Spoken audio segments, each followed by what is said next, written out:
So I have like a news bit. I kind of talk about what happens in other states, and this one's kind of interesting. It's a New York workers' comp claim, and allegedly, so this individual was injured, and it was 2013. They injured their shoulder, their ankle, their lower back, and their heels, I guess. And they must have been on comp for a while, on this New York workers' comp, because eventually, around in the 2020, 2021 time period, this individual was going into these IMEs requested by the employer, and somebody was surveilling him. And the assumption is the employer was surveilling him. And the reason why would they surveil somebody?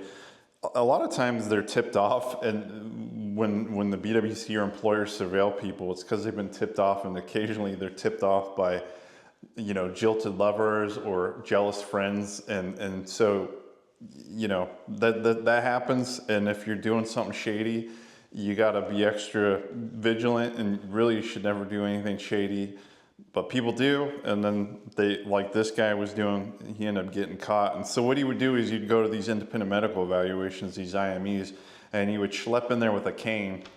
So, and then he would walk out with the cane, kind of like, doing this, grandpa walk thing with the cane. And so again, the employer, somebody got tipped off that this guy actually has more ability than what he's, what he's demonstrating at these IMEs. And then they surveilled him, and he was able to, in these various different surveillance videos, he was able to carry these heavy items like mattresses, and they even saw him carrying a 5-gallon jug of liquid. So that would be contradictory to what he was presenting at these independent medical evaluations. So the workers' comp board, they required this individual to forfeit the comp that he received, during the time when this video surveillance was undertaken.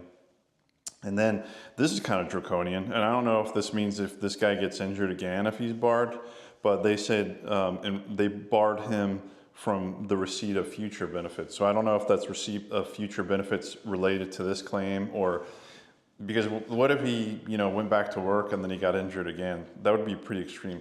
But bottom line is, in New York, you shouldn't commit fraud, and absolutely in Ohio, you shouldn't commit fraud either. And it's just not cool anyways, because I think there's a thought that everybody's committing fraud, and not every, like a very small percentage of people are, but when you see stuff like that, it just casts a bad light on everybody. So don't do it. Don't commit fraud.